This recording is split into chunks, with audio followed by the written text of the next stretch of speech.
Hello, my name is Ozan, and this is a tutorial video on my updated Sci-Fi Corridor asset pack, available on Unreal Engine Marketplace. Well, this isn't a new pack, but a huge portion of this pack has been remade using current know-hows with a big update. In this tutorial video, I will go through the changes that's been made. The biggest changes came in the form of materials. There are also some additions to blueprints, as well as updated particle effects both with Cascade and Niagara particle systems. Let's dive into each section and point out the changes in detail. Materials section. The biggest change came to materials with this update. Now, the pack has a universal master material with completely modular design. Each asset uses an instance of the master material, which increases performance and modularity of the asset pack. Let's see it in action. This is one of the wall assets present in the pack, and I will use this as an example to showcase the material properties. Here is our material instance for this specific asset, and I will go through each and every of these parameters one by one. First part is base parameters located here on the top. This part controls the overall metal and non-metal parts. You can tweak the colors here for metallic colors, metallic parts colors, and for paint colors. You can also tweak the metallicness here for the metallic parts, and here for the paint parts.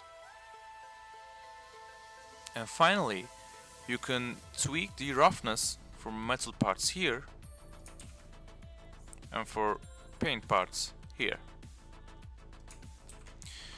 These parameters are controlled with a paint mask input, and it is located here. This is a channel-packed PNG file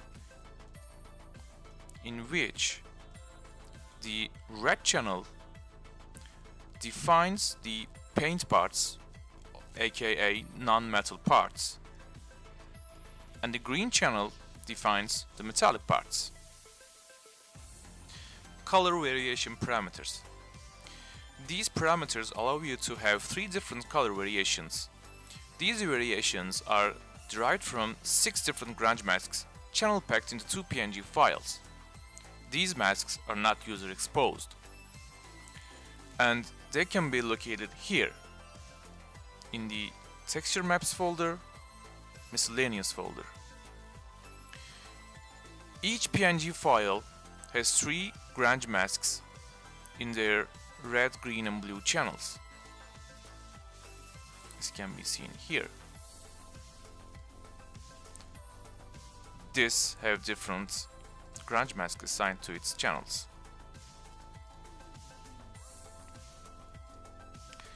Here you can turn color variations on and off. By default it is on, but you can turn this off. With this you can change which PNG file to use to derive these color variations. Either use this one or this one.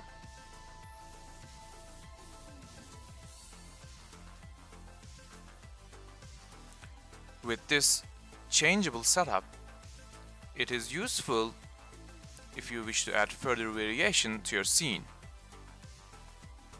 Moving on, you can change the color for each different color variation.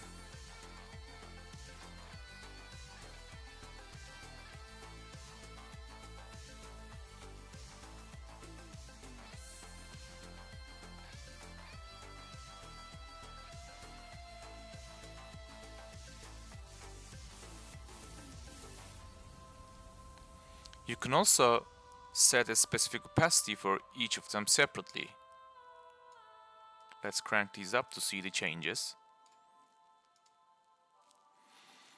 You can also change the contrast of the texture map in use.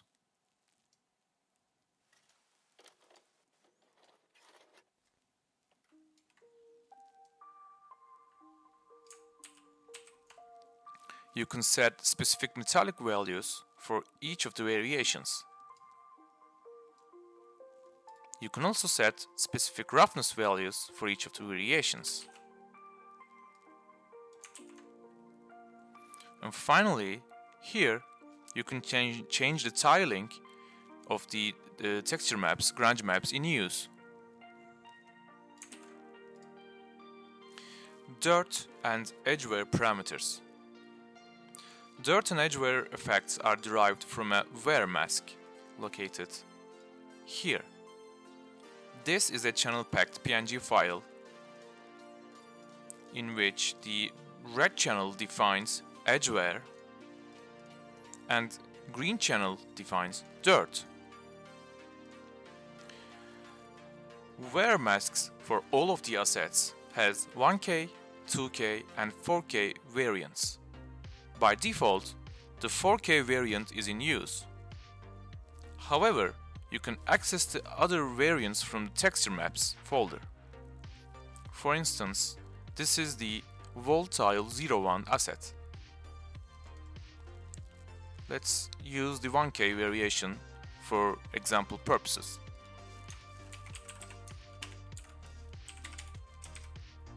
Here is the 1K version of the same wear and dirt mask. You can easily switch them out. Let's dissect the dirt parameters.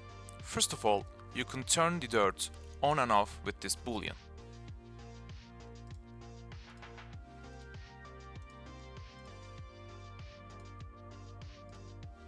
You can change the dirt color here.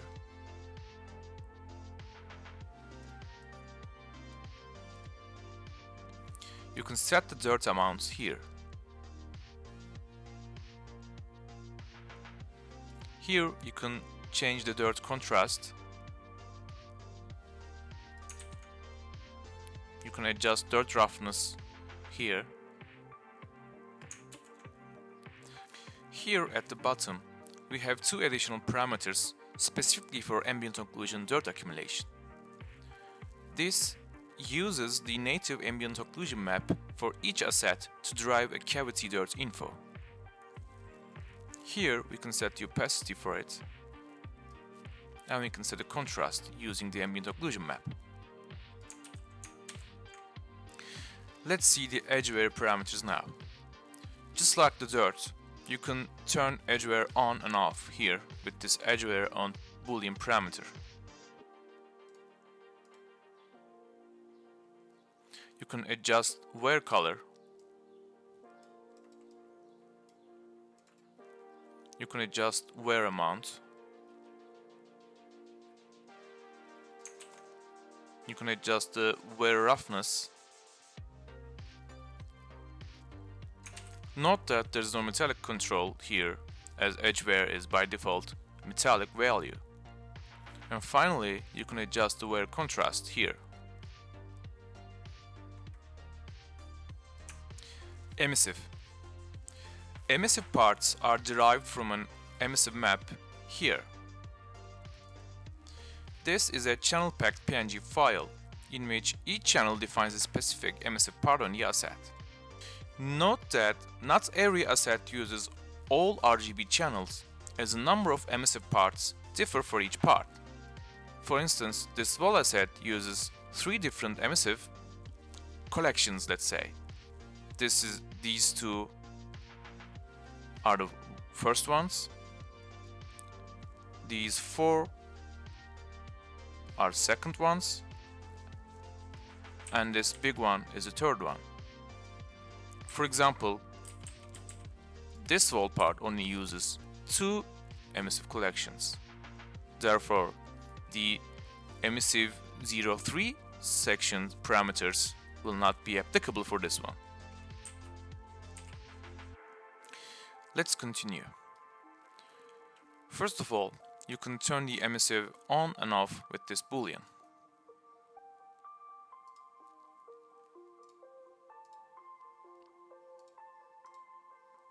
Once the emissive is on, you can access the additional parameters here. You can change the intensity for separate emissive collection parts.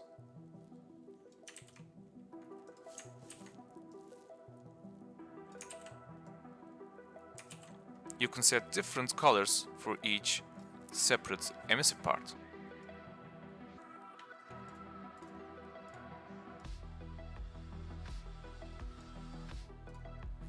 Here, there's a parameter called dirt delighting.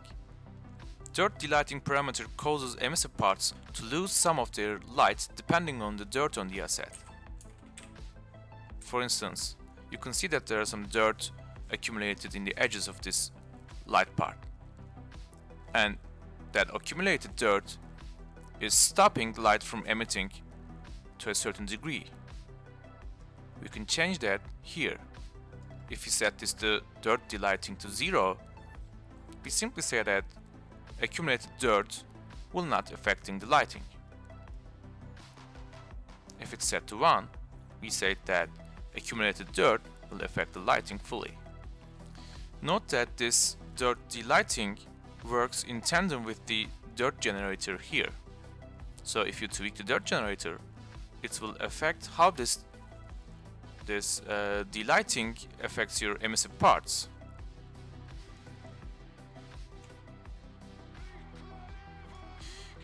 Here, emissive base color defines the color underneath the emissive lights. So if you choose to turn the lights off, for instance, like this, the emissive base color will be shown on emissive parts. Of course, you can change that to whatever you like. The material has some additional effects for emissives, which you can turn on and off. One of which is breathing effect. Once you turn this on, the emissive breathing effect will be in use, as you can see here. Here we have a feature called emissive rotation. This is a special one. This is present specifically for the door panels only. As you can see, door panels are turning. Let's see, it's here. If I turn this off, these are stationary. If I turn this on, these are moving. This emissive rotation on parameter is here specifically for these panels only. Moving on, here we have emissive master intensity. This controls all of the emissive parts intensity universally.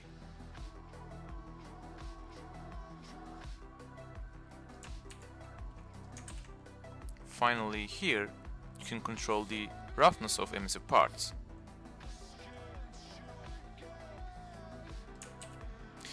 One last addition to the emissive features is light flickering here. When it turns on, a couple of parameters become active. This effect mimics a broken light flickering on its own. Here, you can change the frequency. You can adjust the maximum and minimum brightness here. And you can change the frequency for secondary flickering. And that's it for emissive. Mesh details parameters. Some of the assets have additional details carved on them. Mesh details parameters control such details.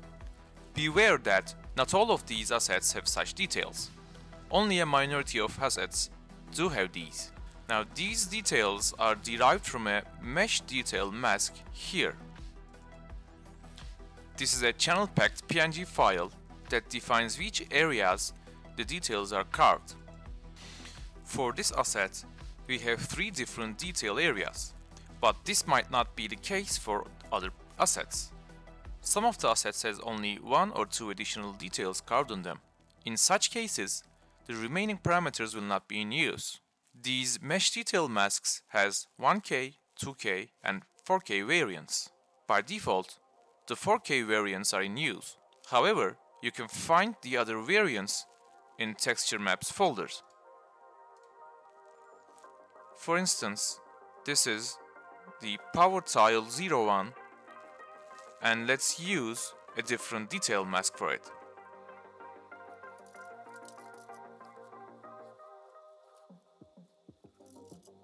Here is the 1K variant of the same details mask, and you can switch them by dragging and dropping, like this. Let's dissect these parameters. First of all, you can change the color for each of these details.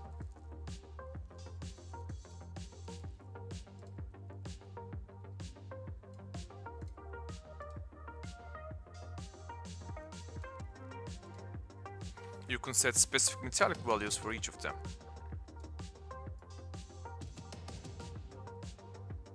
You can also set specific roughness values for each of them.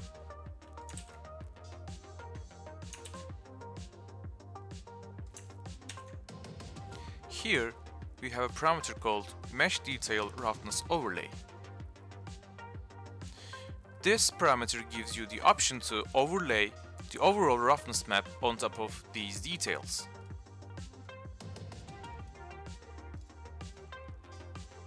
This parameter works in tandem with this main roughness intensity. Main roughness intensity controls how much of the overall roughness map will be used when determining these mesh detail roughness overlay parameters. Finally, we have use base color map parameter.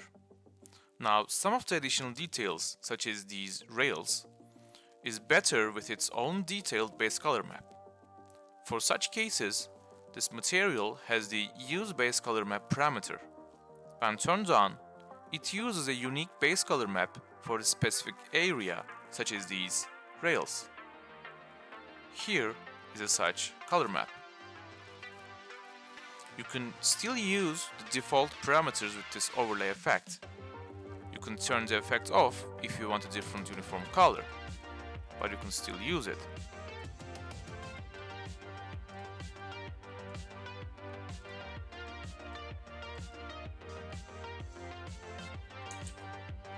And that's it for mesh details parameters. Normal map parameters. The material has some minor tweakable parameters for normal maps as well. First of all, you can have grains on your wall assets with this grain on Boolean parameter.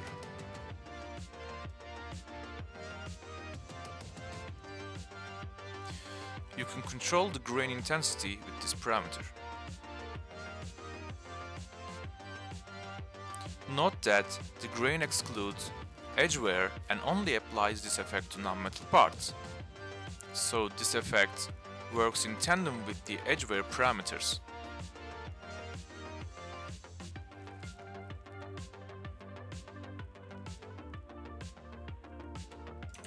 This grain effect uses a universal grain normal map. It has a 2K and 1K variant. By default, the 2K variant is in use. However, you can use the 1K variant as well.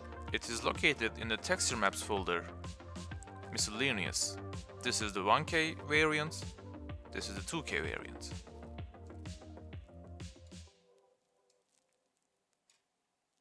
Finally, you can also change the intensity for the overall normal map here if you wish to do so.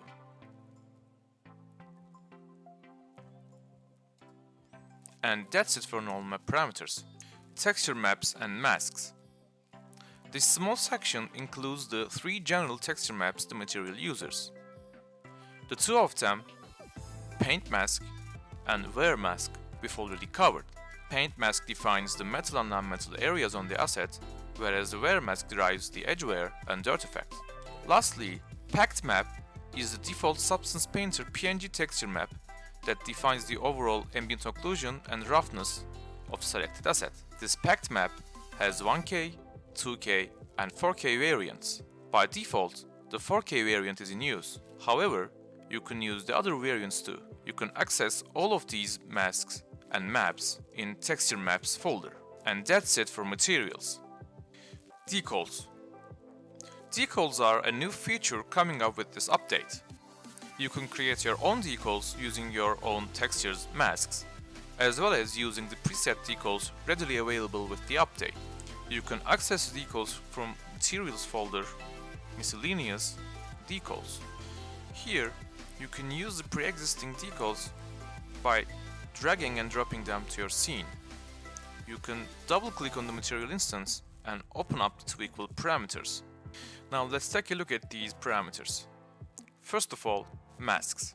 You can assign your own alpha masks here in order to create unique decals of your own. You can drag and drop your alpha masks or use the pre-existing ones. You can come to texture maps, props and decal masks, and here are some pre-existing alphas.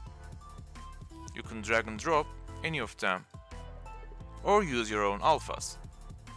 Scratches mask is used to generate scratch marks on decal. This feature uses the same grunge masks used with the color variation parameters for the master material. You can come to texture maps and miscellaneous.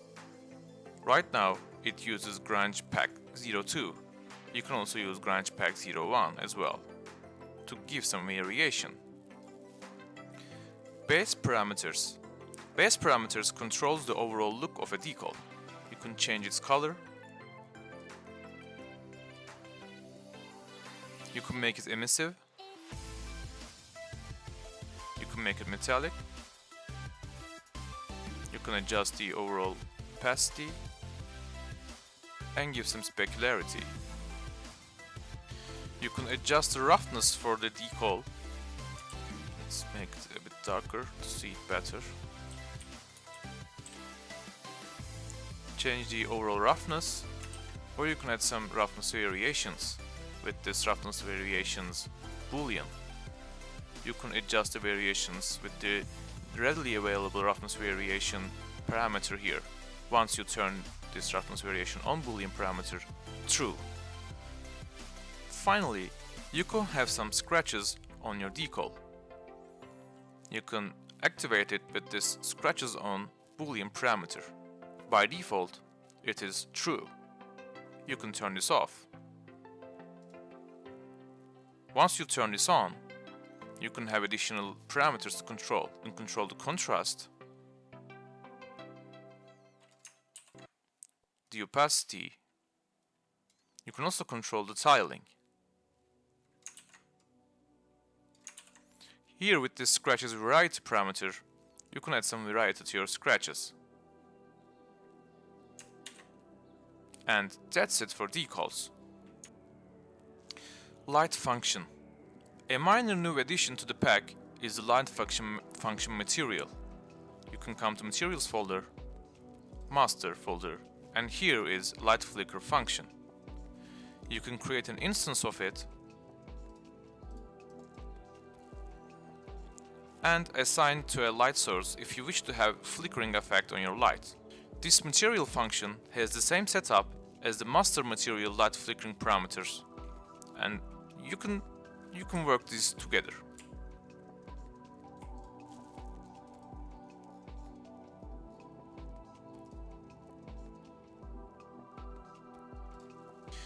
Material parameter collection. Another minor new addition with the update is a material collection asset. You can come to materials folder, and here it is, the MPC_sequencer parameters. You can use this to animate the material parameters with sequencer in your cinematics. This is somewhat of a niche addition, however it is readily available if you wish to use it. Be warned though, a setup in the master material is required for this asset to work. You can open the master material with the material editor. Inside, you will find the necessary nodes you need to connect in order to use this functionality. You can contact me via email for further instructions. Blueprints. Blueprints has some new additions with the update as well. You can access them from here within the Blueprints folder. Let's check each of these out. BP sliding door. This is not a renewed blueprint. It has the same assets and functionality as the legacy version, except for renewed materials. To reiterate, it's a simple blueprint actor. There's a trigger box in front of the sliding doors, and if a user walks inside the trigger box, the sliding doors open. And that's it for it. BP screen. BP screen is a new addition to the pack with this update. It is used for creating info panels and such. It consists of the screen models and a text renderer. Here with this mesh choice drop-down menu, you can choose which screen model to use.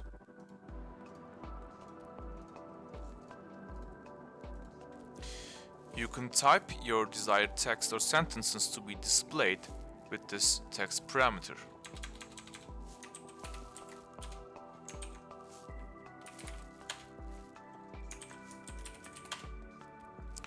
You can adjust the scale of the text. You can also tweak the text render material or create a new one. In the material, you can change the text color,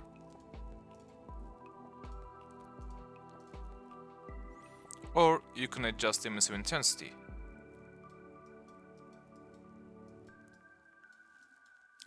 BP Cable Spline Tool. Now this Spline tool isn't an entirely new blueprint, however it has some minor updates. Now you can use different models with it from the static mesh parameter. You can assign the pipe assets present with the pack, or you can use your own models with it. You can set a forward axis to properly align different models. You can also set a different collision type or deactivate collisions entirely. Particle blueprints. Particle blueprints are new with the update. It gives you the option to tweak different parameters for the particle effects in the editor.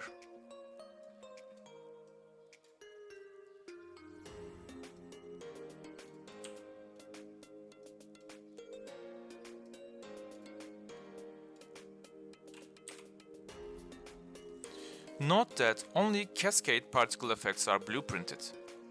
And that's it for blueprints. VFX. VFX folder contains the different particle effects present in the pack. Both Cascade and Niagara effects are ready for your disposal. Let's check the Cascade systems first. Cascade effects consists of some basic firefly, electrical sparks, and smoke effects.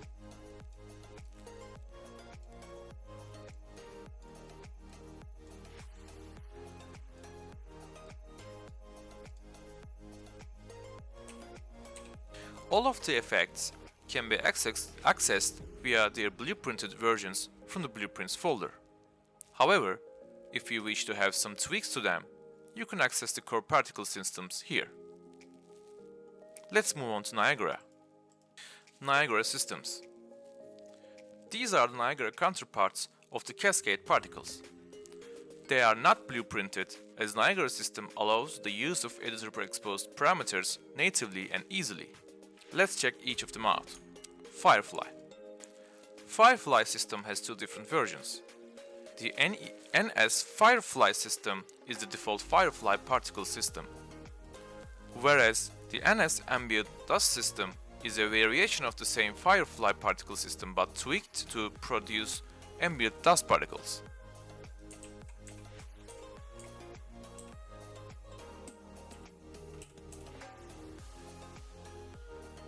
Smoke.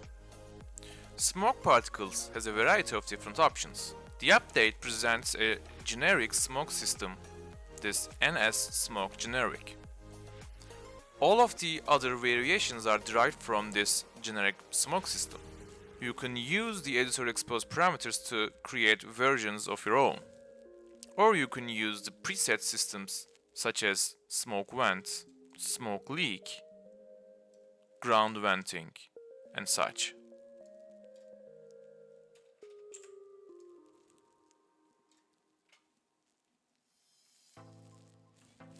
Sparks. Sparks has a single Sparks Niagara system. You can use it as it is, or you can use the editor exposed parameters to create your own version. And that's it for the VFX folder. This concludes all the additions that comes with the new update. The audio files are not renewed. All of them are the same as the legacy audio files. Meshes are not renewed except for pipes.